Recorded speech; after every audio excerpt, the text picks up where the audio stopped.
Орой өдрөг үзэгчдээ сайхан бацгааж байна уу? Монгол улсын нийслэлд 20 цаг болж цагийн хүрэлт мэдээллийн хөтөлбөр эхэлж байна. Эхлээд зарим мэдээллийн товч агуулгатай танилцсан уу? Саускоби Сенсийн хэрэгээрээ 5 жилийн ял сонссон Жастин Капланаар Монгол улсын ерөнхийлөгчөөс уучлалт хүслээ. Иргэдийн дунд явуулсан судалгаагаар 41.8% нь улс төрийн намууд ард түмний эрх ашигын төлөө ажиллахгүй байна гэж хариулжээ. Нийгмийн салбар буюу төрийн өмчтөд эмнэлэг сургуулийг хөвчлөх. Барилгын зарим компаниуд үн докторжуулах дэд хөтөлбөрийн зээлийг зориулалт бусаар зарцуулсан байна. Оросын холбооны улс Египтэд цөмийн эрчим хүчний станц барьж хамтран ажиллахаар боллоо. Мэдээнийхээ товчийг танилцууллаа. Одоо дэлгэрэнгүйгээр нь хүлээн авна уу? Дипломат харилцаа тогтоогоод 43 жилийнхэн босгон дээр тулж байгаа Монгол-Японы харилцааг дахин нэг шатаар ахиулсан үйл явдал Монгол улсын ерөнхий сайд сайхан бэлгийн Япон улсад хийж байгаа ажлын хүрээнд боллоо.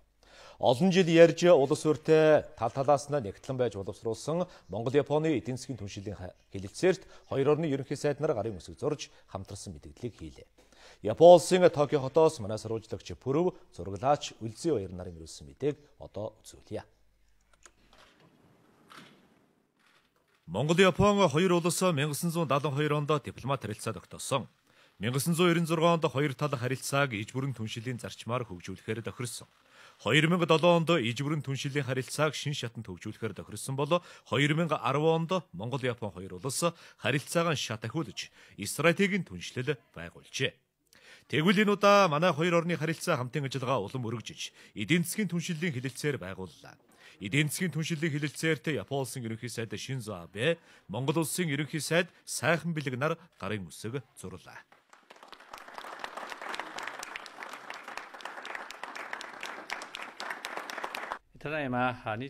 Монгол улсын ерөнхий сайд сайхан бэлэг ерөнхий сайдаас томилогдсноос хойш анхны гадаад айлчлалаа манай улсад хийж байгаа нь Монгол улс Япон улсыг гуравдагч хөрш хэмээн чухал ач холбогдол өгч буй илрэл гэж өндөр үнэлж байна. Манай хоёр орны түүхэнд хамгийн ойр дотны харилцааныхаа үед ирж байна. Зөвхөн засгийн газар хоорондын харилцаагаас зогсохгүй Сумогийн хаврах Хакуха болон бусад монгол бүхчүүд амжилттай барилдаж байгаад хоёр улсын ард иргэд хүндэтгэлтэй хандаж байдаг юм а. 3 жил гаруй хилцэж байж Монгол-Японы эдийн засгийн түншлэлийн хэлэлцээрт гарын үсэг зудлаа.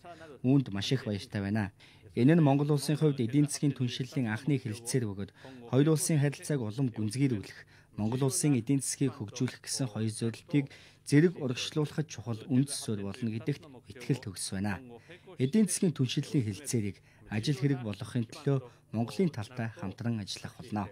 Цаашид энэхүү хэлэлцээрээр түшиглэн Японы хөрөнгө оруулалт, ноу-хауг нэвтрүүлэх, үйлдвэрлэсэн бүтээгдэхүүнээ Японы болон 3 дахь орны зах зээлд нийлүүлэх, улмаар бүс нутгийн үйлдвэрлэлийн сүлжээ, эдийн засгийн хэлхээ холбоонд нэгдэх эрмэлзэлтэй байгаагаа илэрхийлж байна. Хэлэлцээрийн үеэр йений хөнгөлөлтөй зээлээр хөшгийн хөндөд баригдаж байгаа олон улсын нисэх буудлын төсөлдөө Монголын талын хүсэлтийг үндэслэн 36 тэрбум 850 сая йенийн зээлийг нэмж олгохоор боллоо. Түүнчлэн Монгол улсын дунд болон урт хугацааны эдийн засгийн бодлогыг боловсруулахад дэмжлэг үзүүлэх зорилгоор Японоос мэрэгжилтэн илгээх болсныг мэдэгдсэн байна. Бүс нутаг олон улсын тавцандаа хамтран ажиллах талаарч илэн далангүй саналаа солилцож, гадаад харилцаа аюулгүй байдлын салбарт стратегийн яриа хэлэлцээг улам хөгжүүлэхэд санал нэгдлээ.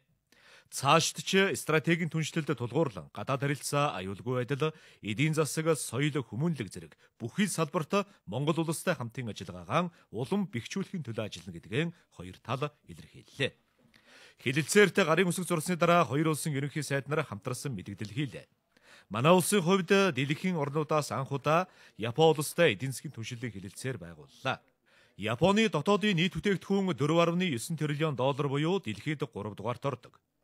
Энэ том эдийн засагт иж бүрэн түншлэл буюу чөлөө худалдааны гэрээ байгуулж байгаа нь Монгол улсын хувьд эдийн засгийн өсөлтийн томоохон үүд хаалга нэгдэж байгаа хэрэг болохыг мэрэгжилтнүүд онцолж байна. Хоёр улсын худалдаа эдийн засгийн харилцаа бүх талаар нээлттэй хөгжих боломж нээгдэж байна. Зөвхөн хөрөнгө оруулалтын тухайд ойрын 2 жилийн дотор Японы талаас Монголд 1 тэрлион долларын хөрөнгө оруулалт хийгднэ гэсэн тооцоо гарчээ. 10 жилийн дараагаас хоёр улсын бүх экспорт, импортын татвар тэглэн. Үүнийг дагаад Япон улстай эдийн засгийн өргөн харилцаатай дэлхийн бусад оронтой худалдаа хийх боломж бүрдэх юм а. Ийхүү хэд хэдэн засгийн газар дамжин яригдж байсан эдийн засгийн түншлийн хэлэлцээрийг амжилттай байгууллаа.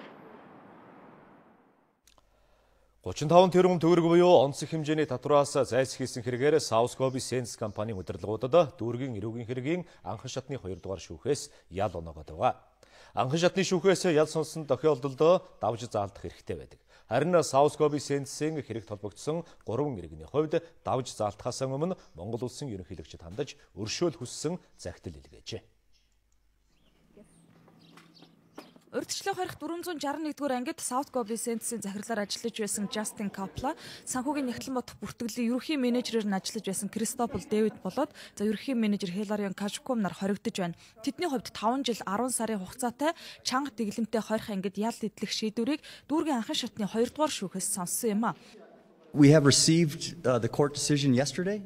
Өчигдөр бид шүүхийн тогтоолыг хүлээж авсан. Шүүхийн шийдвэрийг хүлээж аваад ерөнхийлөгчд уучлал хүссэн захидал явуулахар шийдсэн юм.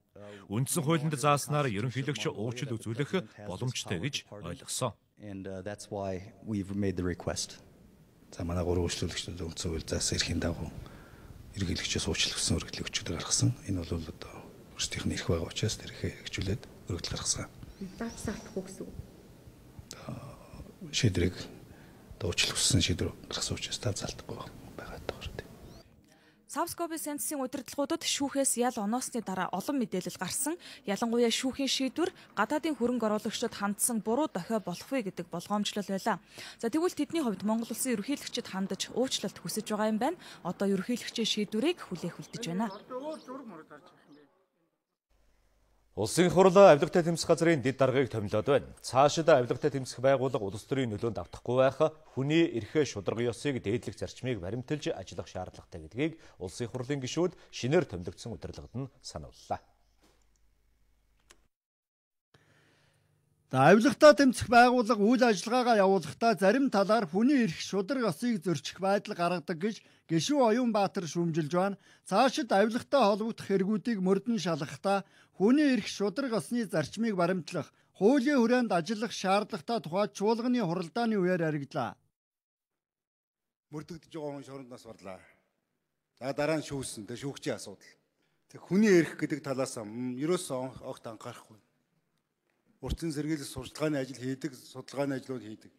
Энэ тал дээр та нэлээд өөрчлөлт гаргахгүй болохгүй. Цаашд бол тухайн байгууллагынхаа ажилтнуудаас хүний эрх хэрэгжүүлэг дээдэлж, хуулийг дээдэлж, мөрдөж, шударга ажиллахыг шаардаж ажиллах болно гэдгээ илэрхийлье. За сүүлийн жилүүдэд хууль хяналтын байгууллагууд улс төрийн захиалгаар ажилдаг болж хувирсан ийм байдлыг зогсоох ёстой гэж гишүүн нямд орж үзэж байна. Түрүүнд нь улс төрийн зарилгын үүднээс зарим хүнийг бодиттой бус үндслэлээр баривчлах олон хоногоор хорих тохиолдлууд гарч байсныг ч эрхэм гишүүнд дурдлаа. Энэ том улс төрчдөөс, том дарганараас хол байгаараа та нар гэдгийг би захиж хэлье гэж бодсон. Том дарганар, том улс төрчид хууль хяналтын байгууллагыг улс төрийн зорилгоор ашиглах гэж оролддог энэ хуваагүй явдлаа талсан зогсоох шаардлагатай. Ирээ цайргүй оролцдог болсон шүү дээ. За авилгатай тэмцэх байгууллагын бизнес эрхлэгчдийг элдвээр дарамтлагдаг байдал хавтгаарсан гэж гишүүн инк хамгаалан шүүмжилж байна. Сүүлийн 2 жилийн хугацаанд барилгын салбарын 120 гаруй компани захирлыг баривчилсан. Хүмүүсийг шалгах үедээ байцаалт явуулахгүй, цаг хугацаа алдах, цагдаагийн байгууллагатай өөр хоорондоо шилжүүлэх байдлаар элдэв хүндрэл үүсгдэг гэдгийг ч эрхэм гишүүн тайлбарлаж байна. Гишүүн болдын хувьд авилгатай тэмцэх байгууллага ардчилсан нийгмийн үнэт зүйлсийг үгүйсгэсэн үйлдэлүүд гарах ёсгүй гэдгийг санууллаа. Хүний эрхийн асуудал ярьж чинь, шударга ёсны асуудал, гаднаас захиалгаар хэрэг улс төрийн нөлөөнд ордог, хугацаагүй хүнийг хохироодог тийм ээ. Энэ бүх юм бол үнэхээр бид хэдэн онд амьдарч байна? Хэддүгээр зуунд амьдарч байна? Бид одоо ардчлалын 25 жилийн тэмдэглэж. Энэ цаг үед чухамдаа одоо Монголын ардчил өөрөө ийм хэлмэдүүлэлтийн хар сүудрийг дагуулж гарч ирнэ гэдэг бол өөрөө эмгэн л дээ. Энд бас том сургамж байх. Тэгэхээр энийг бол бид үнэхээр үеийн үедээ санаж энэ үйл ажиллагаа засч явах ёстой. За улсын хурал авилгатаа тэмцэх газрын дэд даргаар цэсүрэнгийн нямд оржийг тамжаад байна. Цэсүрэнгийн нямд оржийн хувьд эрх зүйч мэрэгжилтэй авилгатаа тэмцэх газрын хилцээний даргын албыг хашиж байгаа юм.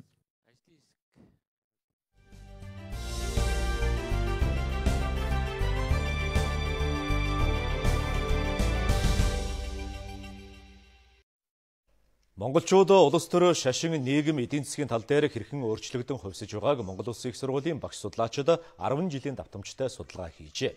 Судалгаагаар монголчуудын 30% нь өнөөгийн нийгмийг гэгээтэй цагаан өнгөөр төсөөлдөг бол 23% нь улаан эргэлдсэн өнгөөр, 17% нь хар төгшүүртэй өнгөөр төсөөлж байна.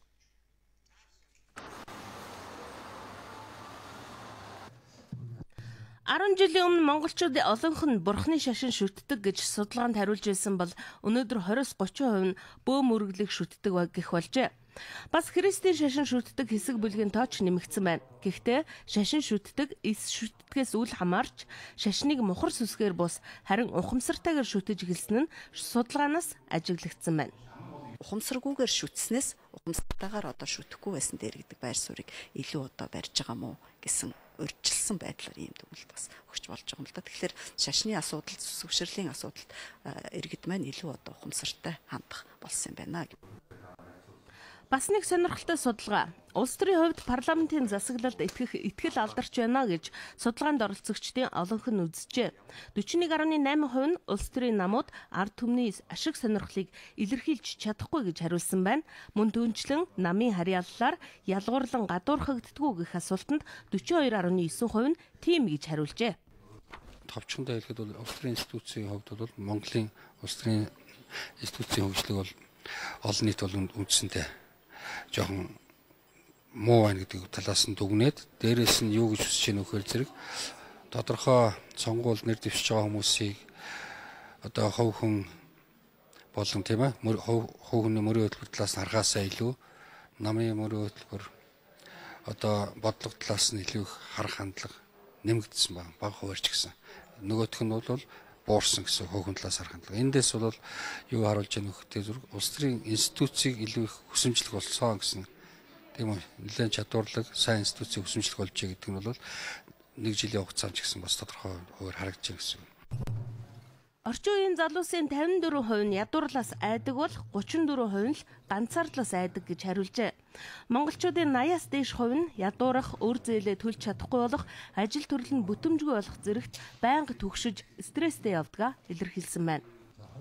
Нийгмийн хүрээнд тулгамдж байгаа олон асуудлууд дээр бол иргэд нэлээд онцлсон байр суурьтай хандж байна. Энэ бол тухайлбал өнөөдөр хүртэл явж ирсэн нийгмийн бодлогын одоо арга хэмжээнүүд улс оронд өр өгөөж муутай байгаа байдал өр нөлөөгөө өгөхдөө бол төдийлөн одоо хангалтгүй байна гэдгээс эхэлсэн. Ялангуяа ядуурлыг бууруулах асуудал дээр хүн амын одоо амжиргааг дээшлэх асуудал дээр одоо хүмүүс ирээдүйдээ итгэл амьдралын чанар бүх талаасаа бол иргэд бол сэтгэл ханамж бас багтаа байна гэдэг нь харагдаж байна. Энэ бүх судалгаанууд бодлого тодорхойлж байгаа хүмүүст нийгмийн бүхий л салбарт ямар үзэл бодол ноёрхож байгааг мэдэж авах боломжийг өгнө. Бас 21-р зуунд Монголын нийгмийн хөгжил хэрхэн өөрчлөгдөх чиг хандлагыг тодорхойлох боломжтой юмаа гэж Монгол Улсын их сургуулийн багш судлаачид хэллээ. Ганцхан жишээ дуртахад малчтын бараг 60% нь нэг ч хүүхдээ малчин болгохгүй гэж үздэг байна. Үн докторжуулах дэд хөтөлбөрийн гэрээний хэрэгжилтэйг шударга өрсөлдөн хэрэглэгчийн төлөө газар шалгаж эхэллээ. Энэ удаад барилгын салбарыг дэмжих орон сууцны үнийг докторжуулах дэд хөтөлбөрийн хүрээнд барилгын компаниуд хөнгөлөлтөд зээлсэн мөнгөө хэрхэн зарцуулсныг хянан шалгажээ.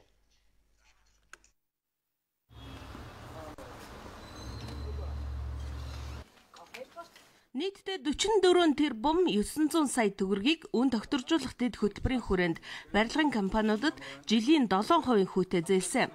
Цемент, ган тувийн нийлүүлэх гэрээ хийсэн 5 богд трейд, Puma, Monus Construction зэрэг 16 компани гэрээний нөхцлөө зөрчсөн илэрчээ.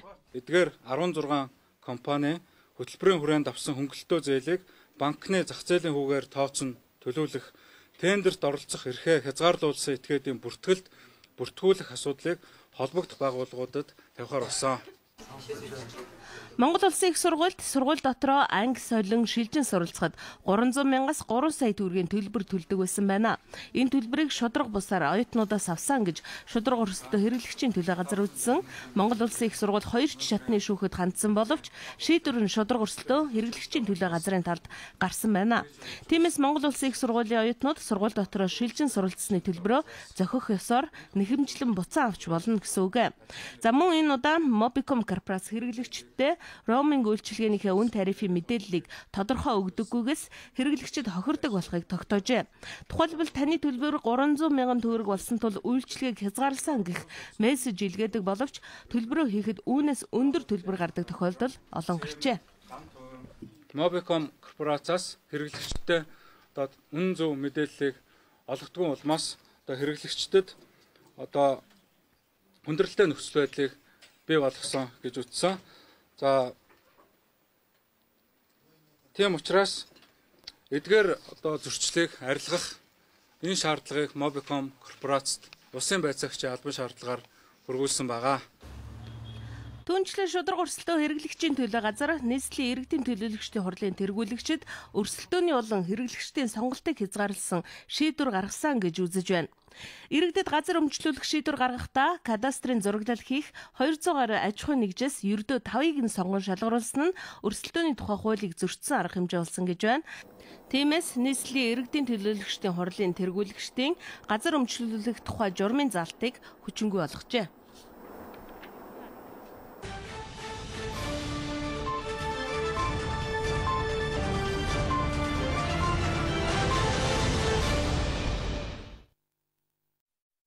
Төрийн байгууллагууд бараа материал худалдан авах бол хамгийн түрүүнд үндэсний үйлдвэрлэгчтэй сонгож байхыг ерөнхийлөгч уриалсан. Хэдий жижиг мэт боловч 5-гийн чихэр амны цааснаас эхлээд цэвэрлэгээний зүйлсийг албан байгууллага бүр зайлшгүй төсөвлөж байдаг. Энгийн зүйлээс эхэлдэг эх оронч хандлагын сайн жишээ болсон хууль зүйн яамнаас бид дараах сурвалжлагыг бэлтгэсэн юм а. Хууль зүйн яам цэвэрлэгээний савн илгэн алчуур угаалгын нунтгаа үндэсний үйлдвэрлэгчээс авдаг. Мөн 5-гийн чихэр, цайны йотон, принтер буюу хэвлэгч машины хор, салфитаг, ариун цэврийн цаасыг ч ялгаагүй. Хууль зүйн яамны сонгосон үндэсний үйлдвэрүүдийн бүтээгдэхүүний чанар нь гадныхнаас дутгааргүй сайн. Дээр нь үн өртгөнч хямд байдаг байна. Жишээ нь Солонгос ариун цэврийн цаасны дундаж үн 900 төгрөг байхад тэдний авдаг өд ариун цэврийн цаас 650-аас 700 төгрөгт багтдаг. Хэдийгээр үндэсний үйлдвэрт оруулах мөнгө нь олон зуун саяар хэмжигдэхгүй ч гэлээ нийгмийн өмнө хүлээсэн хариуцлагаа хэрэгжүүлж байгаа нь чухал юм а гэж хэлж байна. Энэ их хуулийн татврын дарамт, татврын болохгүй хууль, нөөцийн дарамтнаас дарамтанд байж ич юм хийгээд бас ингээд улс оронд тус нэмэр болоод байгаа бас баатрах байхгүй юм. Тийм учраас энэ улсуудыг би дэмжинэ. Энэ овст чинь бол цай ихэд чинь жижигхэн пакетээр дөрвдөг цайнууд хөрөө үлдэрлээл үндсэн үйлдвэрлэлээс гаргаад ирэх юм бол би шууд тэрийг авна. Энэ маш олон хүн байгаа шүү дээ. 100 гаруй хүн дандаа дөрвдөг цайгаа аваад нөхөө. Одоо бид нар чинь гифтэн цайнууд л авчих шүү дээ. Тэгэхээр их таймаг чинь ахын хэрэгцээнд зориулж цайгаа гаргаад ахаас яг овсын зориулж цай гаргахгүй шүү дээ. Үндэсний үйлдвэрлэгчээс авдаг бүтээгдэхүүнүүд гарын 13-нд багтах цөөн байгаа. Тиймээс үүнийг нэмэгдүүлэхийг бид зорьдог. Жишээ нь гадна дотноос ирсэн зочдыг дайлах кофе сүгээж гэсэн эх орныхоо үйлдвэрээс авах сонирхолтой. Гэхдээ үйлдвэрлэгчид өөрсдийн бүтээгдэхүүний сав баглаа бодлыг илүү сайжруулах хэрэгтэй байгааг ярьлаа.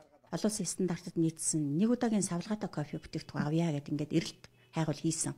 Яг гадаадын зочны өмнө тавиад яам агентлагийн хүлээн авалтын уулзалтын ширээн дээр тавиад гаргахад бол логоны хувьд савлгааны хэлбэрийн хувьд бол жоохон шаардлага хангахгүй байсан тохиолдол байдгийг.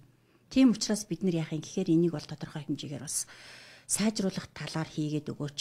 Нэг хоёрдугаар яах юм гэхээр маш сайн сурталчлаад биднэрт ийм юм байна шүү, ийм юмыг Монголд үйлдвэрлээд байна шүү гэдгийг энэ үйлчилгээний чиглэл хариуцсан салбаруудад сурталчлаад таниулаад өгөөч. Тэгвэл бид нар Монголын зах зээл дээр байгаа бүтээгдэхүүнийг эх орны юуны үйлчилгээний хэмжээнд авч ашиглахад бүрэн боломжтой. Хууль зүйн яамнаас гадна хөдөлмөрийн яам, боловсрал, соёл, шинжлэх ухааны яам өдөр тутмын ажилдаа шаардлагатай бараа бүтээгдэхүүнийг үндэсний үйлдвэрлэгчдээс авч байгаа юм байна. Гэхдээ энэ сонголтыг үйлдвэрлэгчдэд дэмжих учиртай аж үйлдвэрийн яамнаас эхлээд бусад яам агентлагууд хэрэгжүүлээсэ гэсэн хүлээлт горьдлого үйлдвэрлэл эрхлэгчдэд байгаамаа. 2015-аас 2016 онд төрийн өмчийг хөвчлөхө өөрчлөлт байгуулах тогтоолын төсөл улсын их хурал дээр очиод байна. Манай төр өөртөө эмгэнэлтэй их дээд сургуультай бас үйлдвэрийн газруудтай. Харин төрийн компани хувийн хвшил 2 нэг зах зээл өрсөлдөх нь шударга биш юм а гэж зарим эдийн засагчид үзэж байдаг. Төрийн оролцоотой эдгээр газруудыг зах зээлийн зарчмаар хөгжүүлэх, засаглалыг сайжруулах хэрэгтэй гэж үзсэн тул төрийн өмчийг хөвчлөх өөрчлөх чагсаалтанд энэ удаа улсын эмнэлэг төрийн өмчит их дээд сургуулиуд орж ирж байна. Мэдээллийг Отгон Туяа дэлгэрүүлэн хүргэнэ. Эхлээд энэ жил хувьчлагдахаар орж ирж байгаа төрийн өмчит компаниудын мэдээллийг хүргэе. Эрчим хүчний компаниуд болох Дулааны 2, 3, 4-р цахилгаан станц, Дархны станц, Улаанбаатарын цахилгаан түгээх сүлжээ зэргийг хувьчлана. Багнуур Шивээ овоогийн нүүрсний урхаа Монголын хөрөнгийн бирж болоод хөдөө аж ахуйн биржийг ч мөн хувьчлахаар төлөвлөжээ. Нийтдээ төрийн оролцоотой 20 орчим компани жагсаалт орж ирж байгаа юм. Засгийн газрын хувьд эдийн засгийг илүү либералчлая, зах зээлийнхээ өрсөлдөөн рүү орё гэж үзэж байгаагаа байнга хэлж байгаа. Эдийн засгч судлаачдч үүнийг дэмждэг. Нийтийн тоогоо гэсэн үг шүү дээ. Нийтийн өмч буюу улсын өмч гэж хэний ч өмч биш. Тэгэхээр хинч тэрнээс халбагдаж болно. Тэгэхээр нийтийн тоогоноос яадаг вэ гэхээр хүн болгон хурдан том халбагдахыг л бодно. Энэ жилийн хувьд нийгмийн салбарт хувьчлал явуулж өөрчлөн байгуулна. Бид 70 гаруй жил улсын өмч гэдэг ойлголтод дассан. Нийгмийн салбар буюу эмнэлэг сургууль улсынх байх нь итгэлтэй бас хэрэгтэй гэж ойлгож ирсэн. Төсвийн байгууллага гэдэг нэртэй төсөвт ачаа нэмж томсгосоор ирсэн энэ байгууллагууд одоо зах зээл хэмээх өрсөлдөөндөө орж хөгжих цаг нь болсон гэж үзсэн байна. Гэхдээ улсын эмнэлгүүдийг шууд хувьд шилжүүлэхгүй харин эмнэлэг сургуулийн дарга нарыг яамны сайд томилдог байхаа болно. Өөрөөр хэлбэл засаглалаа сайжруулах хэрэгтэй гэж үзжээ. Засаглал сайжруулалтын нэгдүгээр төвлөр төрөөс хамаардаг болно. Өөрөөр хэлбэл өмнө эмнэлэг сургуулиудын захирал удирдлагын төр өөрөө томилдог шүү дээ. Төрийн байгууллага одоо яамдаа томилдог. Энэ томилгоог байхгүй болгоно гэсэн үг л дээ. Тэгжээд юу гэхлээр зэрэг тэр чин доктортой тийм ээ явуулна гэсэн үг. Тэр санхүүжилтийн асуудал нь бол их тодорхой болно. Би өөрөө энэ одоо өвчтний хувьд илгэний хичээл өвчин гэтэл илгэний өвчний одоо хэдийн бөөрөө төлөх юм, хэдийн ерөнхий даатгах төлөх юм, хэдийн төрөөс улсын төсвөөс төлөх юм гэдэг нь тодорхой болно. Тэгэхээр зэрэг энэ эмнэлгүүд чинь өглөө зэрэг тэрэндээ тохирол үйл ажиллагаа явуулдаг болж байгаа юм шүү дээ. Ер нь зөв боловсрол эрүүлэндээ салбар бол өөрөө маш их үр ашигтай тэрийг эрхэлж байгаа хүмүүстэй бол их үр ашигтай салбар шүү дээ. 2014 оны 11-р сарын 21-нд ерөнхий сайд сайхан бэлэг засгийн газрын тэргүүнээр сонгогдоод үг хэлсэн. Хэлсэн үгэндээ төрийн өмчийг эзэмжүүлэх ажил бол бидний гол анхаарах асуудал юм а. Хувьчлалын дараах төрийн өмчүүдэд нэгтгэж Сингапурын Temasek маягийн тогтолцоонд шилжин баялагын сан байгуулж ард иргэдэд хөрөнгөжүүлэх нь хөгжлийн зөв зам байх болно. За нийгмийн салбарт хувьчлалыг эхлүүлж үйлчилгээнд нь компани засаглалын шинжийг нэвтрүүлэх томоохон реформыг эхлүүлнэ гэж хэлсэн. Өөрөөр хэлбэл өмч хувьчлал эдийн засагт нөлөөлөх хэмжээний өөрчлөлт хийгдэх нэ гэдэг хүлээлт үүссэн юм. Гэхдээ гарааны тэгш нөхцөл мэдээллийн тэгш байдлыг хангах хэрэгтэй гэдгийг судлаачид санууллаа. Либералчлалыг жинхэнэ утгаар нь явуулбал сайн штэ. Жинхэнэ утгаар нь явуулбал тэрнээс биш одоо мэдээлэлтэй байгаа гэдгийг би юу гэж хэлж байна. Төр засагт байгаа хэдүүн л хамгийн их мэдээлэлтэй адгийн наад зах нэг гэтэл айл объектыг хамгийн түрүүн хувьчлах нь гэдгийг тэгээд тэр объектийн талаар мэдээлэл хамгийн түрүүн тэтэр болж явна. Тэгэхээр нэг гарааны тэгш нөхцөл гэдэг чинь дандаа алдагдаад байдаг хэрэг л дээ. Тэрнээс үнэхээр хувийн өмч буюу хувьчилсан тохиолдолд яадаг вэ гэхээр төрд бол өрсөлдөөн гэж байдгүй гэж байгаа. Нийгмийн салбарын төрийн өмчийн байгууллага буюу төрийн өмчит эмнэлэг, төрийн өмчийн их дээд сургууль, зарим соёл урлагийн байгууллагыг ашигын бус компани хэлбэрт шилжүүлснээр удирдлагыг нь хувьцаа эзэмшигчдийн хурал болоод төлөөлөө удирдах зөвлөл, гүйцэтгэх удирдлага гэсэн тогтолцоотой болгохоор төсөлд тусгаад байгаа. За энэ асуудлыг улсын хурлын түвшинд хэлэлцэж шийдвэрлэнэ.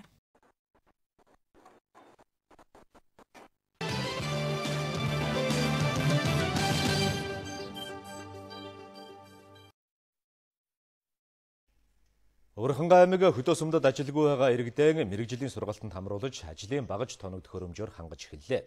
Энэ сургалтанд нийтдээ 10 сумын иргэд хамрагдаж 100 гаруй хүн өөрийн гэсэн ажлын байртай орлоготой болох боломж бүрдэж байна. Гэрэл зураг, компьютерийн үйлчилгээ, хувцас захиалга, гар утас засвар, өсчин гоо сайхан, түлхүүр хувилах дархан, модон эдлийн мужаан зэрэг сум орон нутагт юу хийж болохоор байна? Тэр болгоныг эдгээр хүмүүс зааж сургасан байна. Сургалтанд хамрагдсан иргэд жилийн 3 хүүтэй зээл аваад өөрт хэрэгтэй тоног төхөөрөмжөө худалдаж авах боломжтой. Үүнд хөдөлмөрийн яамнаас 227 сая төгрөг зарцуулахаар төлөвлөжээ. Бид нар ч одоо хуучин бол гараар алголцоод эрэгтэй гутлын толгой гэтэл гараар анголцоо ойдог байлаа. Тэгэл одоо энэ үрэлгээний машин гихт чинь өөрсдийнхээ л одоо хуучин хэрэгжилж ийсэн юг одоо нүрцэн ингээл ил задгаа яагаал тэгэл ерөнхийдөө бол бас одоо эрүүл ах үед ч гэсэн таарахын тэг энэ яг ингээд өөрсдийн ингээд яг ийм зориултын машин аавна гэдэг чинь бид нарт бол хөдөлмөрийн бүтээмж одоо ажлын нөхцөл бүр сайжирч л байгаа гэсэн үг л дээ. Сурыг багаж аваад одоо тэгээд тэр чиглэлээр гэрээ хонцлохоор хэсэлт сураар. Ямар чиглэл?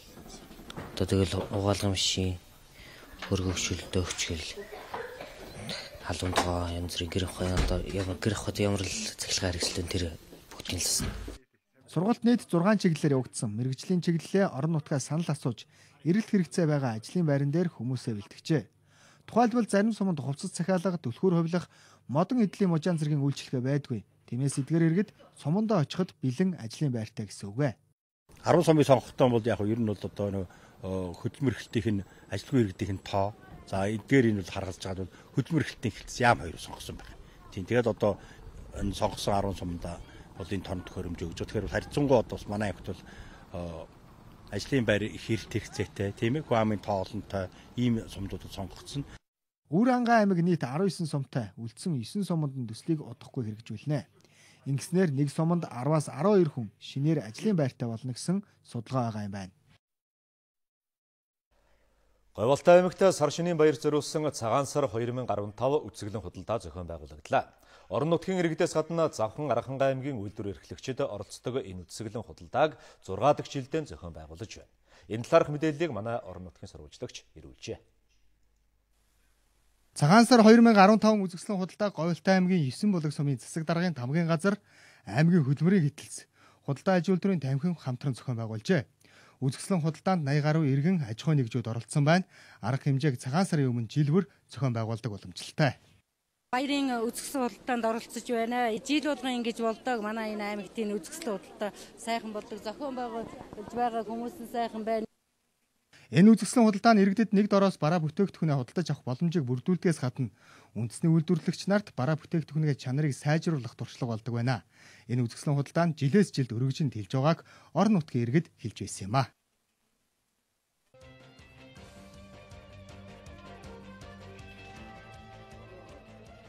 Монгол улсын ерөнхий сайд сайхан бэлэг Япон улсад ажил хийх үеэрэн Япон улсын парламентын зөвлөхүүдийн дарга Ямазакад бараалхлаа.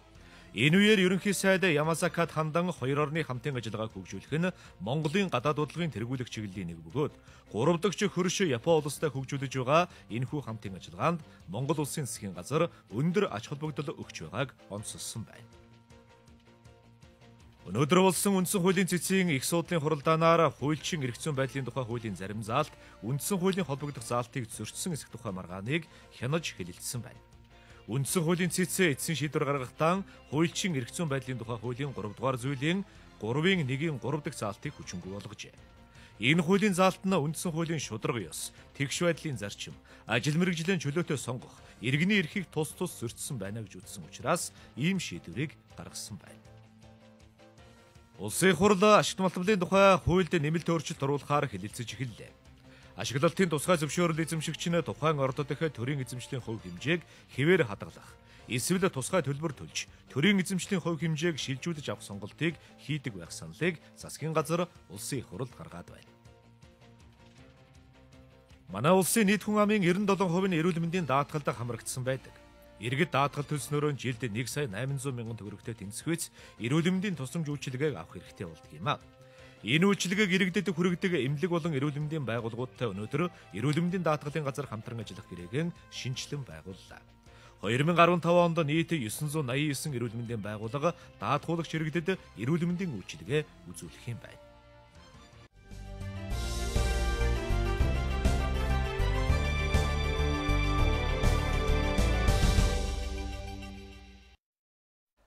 Хөтөлбөрийн дараагийн багц мэдээлэлд анхаарал хандуул цаана уу.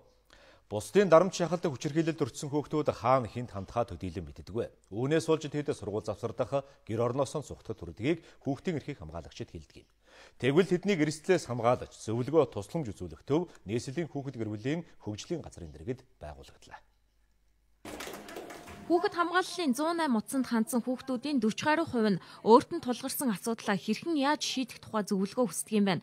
Тиймээс энэ төв www.up108.cgmn сайтаараа дамжуулан хүүхдүүдэд зөвлөгөө өгөх юм байна.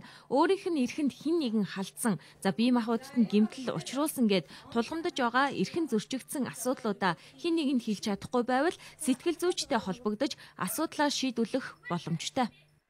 Тухайн хүүхдээ буцаж иргэн холбогдох хаяг юу гэдгийг шаардлагатай мэдээллүүдийг аваад бол холбогдох байгууллагуудтай холбон зуучлах үйл ажиллагааг сургуультай байдаг юм уу тийм хороотой, дүүрэгтэй, за магадгүй цагдаагийн газартай, эмнэлэгтэй, эцэг эхчүүдтэй ч юм уу холбон зуучлах ажлуудыг бол анхын шатны нэгжүүдээрээ дамжуулаад хийх юм зохицуултыг бол бас давхар хийн энд. Харин энэ компьютероор дамжуулан дүүрэг бүрт ажилладаг хүүхэд гэр бүлийн хөгжлийн төвийн мэрэгжилтнүүд видеогоор нэгэн зэрэг шууд холбогдох боломжтой. Тэд гэр бүл хүүхдийн эрх зөрчигдсөн тохиолдлуудад харилцан бие биенээсээ зөвлөгөө, тусламж авч туршлага хуваалцах юм байна. Хамгийн түрүүнд одоо архины хамаарлаас одоо эцэгчүүдийг асран хамгаалагчийг одоо гаргах шаардлагатай байна. Тийм учраас сургалт зөвлөгөөнд одоо хамруулах тийм ээ. За тухайн нөгөө хүчирхийлэл өртөөд байгаа гэр бүлийн одоо хүүхдүүдэд зөвлөгөө өгөх, дуудах, за хорооны хамтарсан багт нь одоо шилжүүлэн одоо үйлчлэгийг нь одоо хорооны хамтарсан багаар үзүүлэх чиглэл рүү бид нар одоо зөвлөгөө өгч байна. Энэ төвийн мэрэгжилтнүүд хараа хяналтгүй ажил эрхэлдэг хөгжлийн бэрхшээлтэй хүүхдүүдийн нарийн судалгаа гаргаж тэдэнд хэрэгтэй үйлчилгээ тусламжийг үзүүлэх юм байна. Жишээ нь хараа хяналтгүй хүүхдийг илрүүлсэн тохиолдолд асран хамгаалагчийг нь тогтоох, асран хамгаалагчгүй бол хамгаалах байранд зуучлах, хөгжлийн бэрхшээлтэй хүүхдийг сургууль цэцэрлэгт хамруулахад зөвлөж туслана гэд за хүүхдийн эрх ашигыг хамгаалахад чиглэсэн үйл ажиллагаа явуулна.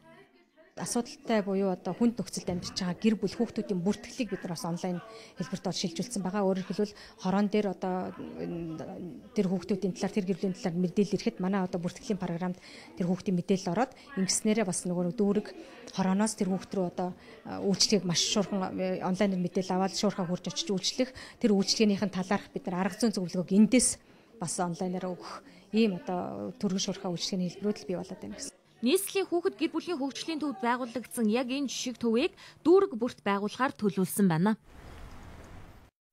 Нийслэлийн хөрөнгө оруулалтаар хотын төвийн 5 дугаар цэцэрлэг өнөөдөр шинэ байрныхаа нээлтийг хийлээ. 1957 оноос хойш ашиглагдсан цэцэрлэгийн барилгыг нурааж, хуучин хүчин чадлыг нь 2 дахин нэмэгдүүлсэн шинэ цэцэрлэгийг байгуулсан байна.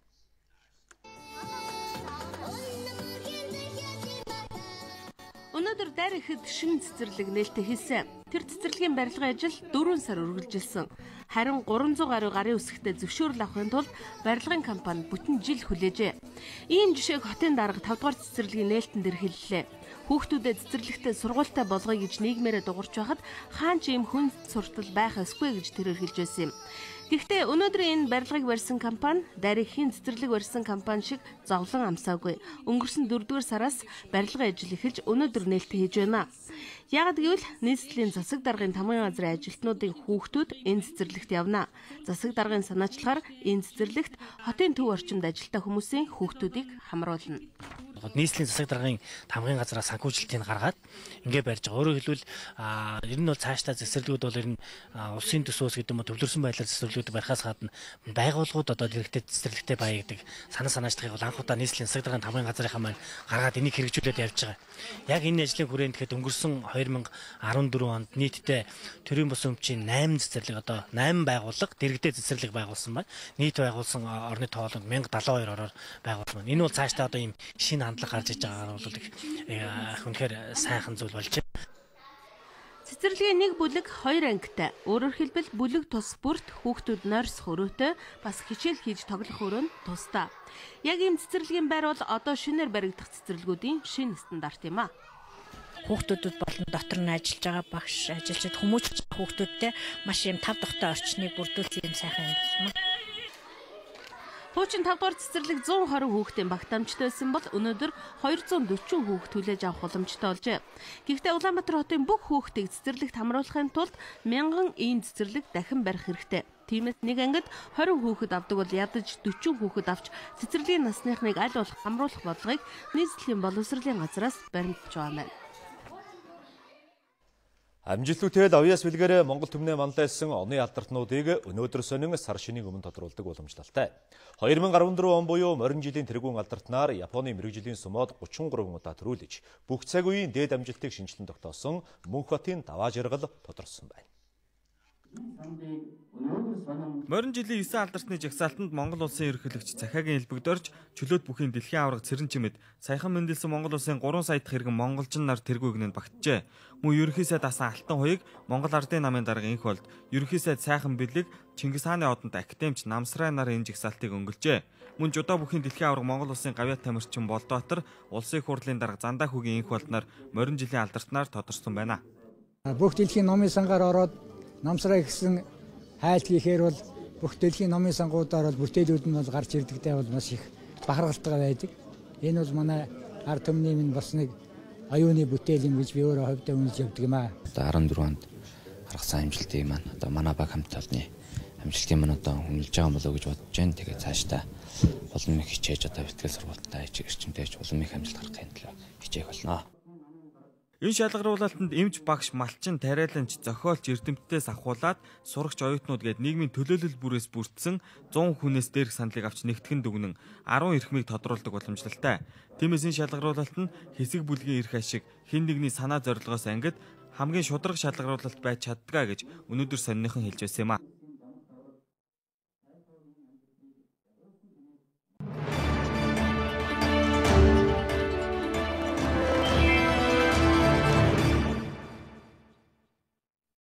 Их хорийн сангийн сайдууд болон төв банкны удирдлагууд Туркид 2 өдрийн туршид дэлхийн эдийн засгийн өмнө тулгамдсан асуудлуудыг хэлэлцлээ.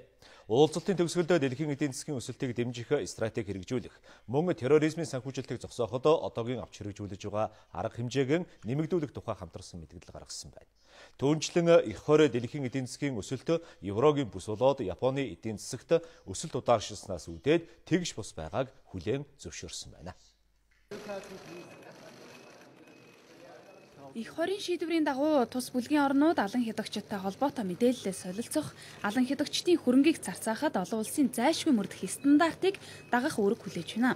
Түүнчлэн өсрөнгүй эдийн засагтаа зарим орнуудын эдийн засаг удаан өсөлттэй байгаагч их хорь онцолж байна. Цаашид дэлхийд эдийн засгаараа тэргүүлэгч 20 орны бүлэг эдийн засаг хямрах эрсдлээс зайлсхийхэд шаардлагатай гэж үзвэл мөнгө санхүүгийн бодлогоо эргэн харах нь чухал гэдэг дээр санал нэгдлээ.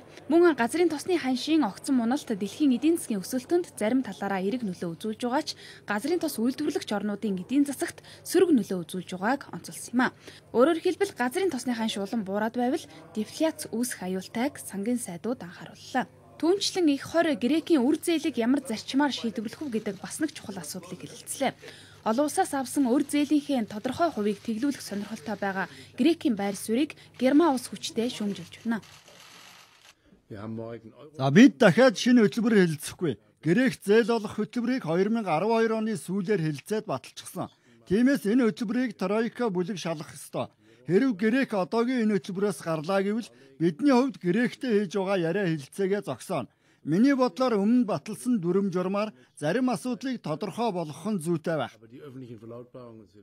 Еврогийн бүсийн сангийн сайдууд Грекийн зээлийн нөхцөлөө зөөлөх, төсөв танах хөтөлбөрөөс гарах шаардлагыг хэлэлцгээр Брюссел хотноо эрэх даваа гарагт уулзалт хийхээр төлөвлөжээ. За Герман улс Грекэд үзүүлсэн тусламжийн зээлийн гол зээлдэгч гэдэг утгаараа Грекийн шаардлагыг хэлэлцэх тун дургүй байгаа. За Грекийн шинэ ерөнхий сайд Алексис Ципрас олон улсын зээлийг бууруулах, за Грекийн нөхцөлийг зөөлөх амлалтыг ард түмэндээ өгчихсөн. За Грекийн олон улсаас авсан зээлийн эргэн төлөлтийн эхний ээлж энэ сарын 28-нд дуусна. Тиймээс зээлдэгч тал Грек болон зээлдүүлэгч тал болох олон улсын валютын сан Еврогийн бүс Европын төв банкны аль аль нь тохиролцоонд хүрэхээс аргагүй байдалд орчиход байгаа юм а. Оросын холбооны улсын ерөнхийлөгч Владимир Путиний Египт улсад хийж байгаа төрийн ажлын хүрээнд Египтийн цөмийн эрчим хүчний анхны станцыг барихад Оросын холбооны улс хамтран ажиллах, байгалийн эхийн худалдааг тэлэх, чөлөөт худалдааны бүс байгуулахаар хоёр тал тохиролцлоо. Оросын холбооны улсын ерөнхийлөгч Владимир Путин Египтийн ерөнхийлөгч Абдул Фатх Сиси нар атомын станцын бүтээн босголтын тухай харилцсан ойлголцлын санамж жижигт гарын үсэг зурлаа. За Оросын холбооны улс Египттэй хамтран барихаар төлөвлөсөн атомын станцыг Египтийн Александра хотын баруун иргэдэх цөмийн байгууламжийг сэргээн барихаар төлөвлөсөн байна. Тус бүсэд атомын эрчим хүчний станц барих судалгааны ажлыг олон жил хийсэн байна. За Оросын холбооны улсын хувьд Египтийг анхны цөмийн эрчим хүчний станцаа байгуулахад нь барилга бүтээн босголтоос гадна ажиллах хүч судалгааны багаар хамтрах юм байна. Египт улс 1954 онд цөмийн хөтөлбөр эхлүүлж 1961 онд хуучнаар зөвлөлт холбоот улсын байгуулсан 2 мегаваттын судалгааны реакторыг эзэмшилдээ авчээ. За эрчим хүч түгээлтэд нэмэгдүүлэх нь эрчим хүчний хомсдолтой Египтийн нэн тэргүүний зорилт байж ирсэн юм а. Мөн Египт Оросын холбооны улсын тэргүүлдэг Евразийн эдийн засгийн холбоотой чөлөөт худалдааны бүс байгуулахаар талууд тохиролцлоо. Түүнээс гадна цэрэг армийн салбарт хамтрах, тээвэр, аж үйлдвэр, химийн үйлдвэр зэрэгт хөрөнгө оруулалтын төсөл хэрэгжүүлэх чиглэлд хамтрахаар болж байна. За өнөөдрийн байдлаар Оросын холбооны улсын 400 гаруй компани Египтэд үйл ажиллагаа явуулдаг бөгөөд хоёр тал Египтэд жижиг дунд үйлдвэрлэл эрхлэгчдэд бизнесийн орчныг нь бүрдүүлэх боломжийг нэмэгдүүлэхээр боллоо. Мөн Оросын холбооны улсын төрийн тэргүүний Арабын ертөнцийн хамгийн их хүн амтай Египт улсад хийж байгаа төрийн альчиллийн гол зорилго нь за Египттэй олон тэрбум Америк долларын зэр зэвсгийн 8 хийхэд чиглэснийг хэвлэлүүд онцолж байгаа юм а. Гэхдээ ил тодоор зэр зэвсгийн худалдааны гэрээ хилэлцээрийг баталсангүй. За харин Оросын холбооны улсын ерөнхийлөгч Египтийн төрийн тэргүүнд Калашников бууг бэлэг болгон өгсөн нь олон улсын хэвлэлүүдийн анхаарлыг ихээр татлаа. Тэрээр хоёр улсын худалдааны хамтын ажиллагааг сайжруулах зорилгоор Египтийн төрийн тэргүүнд юр бусын бэлэг барьсан гэдгээ онцолжээ. Украины зүүн нутагт инх тайван тогтоох тухай энхийн хилэлцээ Украин, Оросын холбооны улс, Франц, Германы бүрэлдэхүүнтэйгээр өнөөдөр Белорусын нийслэл Минск хотод эхлэхээр товлогдсон. За энэ хилэлцээний үр дүнг олон улсын шинжээч, судлаачид өөр өөрийн өнцгөөс тайлбарлаж харж байгаа. Гэхдээ Украин болон Оросын ард иргэд энэ хилэлцээг ямар өнцгөөс харж байгааг онцлохыг зорьсон байна. Салан тусгаарлагчдын мэдэлд байгаа Донецк хотын иргэн нөхцөл байдал сайжирна гэдэгт итгэл найдвараа аль хэдийн алдсан тухайгаа ярьжээ. Учир нь он гарснаас хойш Украины зүүн нутагт дайтагч хоёр талын буудалцаан улам эрчимжиж амь өргөдөгсдийн тоо 5300 даваад байна. Харин Москва хотын зарим иргэн Оросын ашиг сонирхлыг хүндэтгээгүй учраас зэвсэг тэмцэл эхэлсэн гэж үзэж байхад зарим нь хямралыг нэг их анзаарахгүй байгаагаа ярьжээ. За Киев дэх олон улсын аюулгүй байдлын хөтөлбөрийн захирал Алексей Мельнюк хэрвээ Оросын холбооны улс Украины зүүн нутагт зэр зэвсэг илгээхээ зогсоовол хямрал намжина гэсэн дүгнэлт хийсэн байна. Харин Москва хот дахь Дэл Карнегийн төвийн дарга Дмитрий Тренин Оросын ерөнхийлөгч Донбассын бүсийг Украины барууны дэмжлэгтэй засгийг эсэргүүцэгч Оросыг дэмжигч иргэд суурьших гол төв болгох сонирхолтой байгаа гэж дүгнжээ. Минскийн яриа хэлэлцэнээс барууныхан Украин руу зэвсэг нийлүүлэх эсвэл хоёр тал буулт хийж хямралыг энхийн замаар зогсоох ач холбогдолтой шийдвэр гарна гэсэн хүлээлт байгаа юм а. Ариун чимгийн бэлтгэсэн дэлхийн мэдээ үргэлжилж байна. Грекийн парламентэд шинэ засгийн газартаа итгэл үзүүлэх хэсгээс санал хураалт боллоо. Санал хураалтаар ерөнхий сайд Алексис Циpraсын шинэ засгийн газар парламентын дэмжлэгийг 162-ыг харьцах 137 гэсэн саналаар авсан байна. Энэ үеэр Грекийн батлан хамгаалахын сайд хэрвээ засгийн газар нь олон улсын зээлдэгчтэйгэн тохиролцож чадахгүй байх юм бол Орос, Америк, Хятад гэх мэт орнуудаас зээл тусламж хүсэж магадгүй байгааг мэдэгдэжээ. Хэрвээ Грекийн засгийн газрын шаардлагыг хүлээж авах бодолгүй байгаа Герман улсын байр суурь олон улсын зээлдэгчдийн шийдвэрийг Грекийн эсрэг гаргавал Афины Б төлөвлөгөөгөө хэрэгжүүлэх нь зүйтэй гэж Грекийн батлан хамгаалахын сайд Фанос Кеменос мэдгдсэн байна. Үүний өмнөхөн Германы сангийн сайд Грек одоогийн зээлийн гэрээнээс гарвал Европ Гректэй шинэ зээлийн асуудал ярихгүй гэдгийг анхааруулсан юм а. Санал хураалтаар ерөнхий сайд Алексис Ципрасын шинэ засгийн газар парламентынхаа дэмжлэгийг 162-137 гэсэн саналаар авсан нь шинэ засгийн бодлогыг хэрэгжүүлэх нь зүйтэй гэсэн дохиог парламент нь өгч байгаа юм а. За Грекийн шинэ засгийн газар олон улсаас авсан зээлийнхээ нөхцөлийг зөөлрүүлэх, зээлийнхээ тодорхой хувийг тэглүүлж, за зээлийн шинэ гэрээ батлах шаардлага тавьж байгаа. Гэвч энэ 7 хоногт болох Еврогийн бүсийн сангийн сайдуудын уулзалтаас дөрвтэй шийдэл гарахгүй болов гэсэн таамаг бий болоод байна. Палестин улс элчин сайдын яамаа баруун Европод анх удаа нийллээ. Баруун Европын Шведийн нийслэл Стокгольм хотод Палестины элчин сайдын яам өчигдөр орой аль биесээр үйл ажиллагаагаа явуулж эхэлсэн байна. Өнгөрсөн 10 дугаар сард Швед улс Палестиныг тусгаар улсаар хүлээн зөвшөөрсөн баруун Европын анхны улс юм а. Үүний дараа Палестины ерөнхийлөгч Махмуд Аббас Швед улсад анхны албан ёсны айлчлалаа хийж байна. За Махмуд Аббас Шведийн ерөнхий сайдтай уулзалт хийж Палестин Шведийн хөгжлийн хамтын ажиллагааны гэрээнд гарын үсэг зуржээ. Энэ гэрээгээр Швед улс эх 5 жилд Палестины арчлалыг хөгжүүлэх, хүйсийн тэгш байдлыг хангах, хүний эрхийг дээдлэхэд 180 сая Америк долларын төсөл хөтөлбөр хэрэгжүүлэх юм байна. Хоёр тал хоёулаа эмэгтэйчүүдийн эрхийн асуудалд маш их анхаарч байгаа. За Палестины ерөнхийлөгч улс төрийн хуулийн тогтолцоо, аюулгүй байдлын байгууллагууд гээд бүх төвшөнд эмэгтэйчүүд голлох үүрэгтэй оролцоно гэдгийг цохон тэмдэглэжээ. Одоо ойрын өдрүүдийн цаг агарын мэдээ хүлээн авцгаана уу.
Бид та бүхэнд цагийн хурд мэдээллийн хөтөлбөрийн шинэ дугаарыг үзүүллээ. Манай хөтөлбөртэй хамтдаа байсан баярлалаа. Тавтай амарцгаарай. Баярлалаа.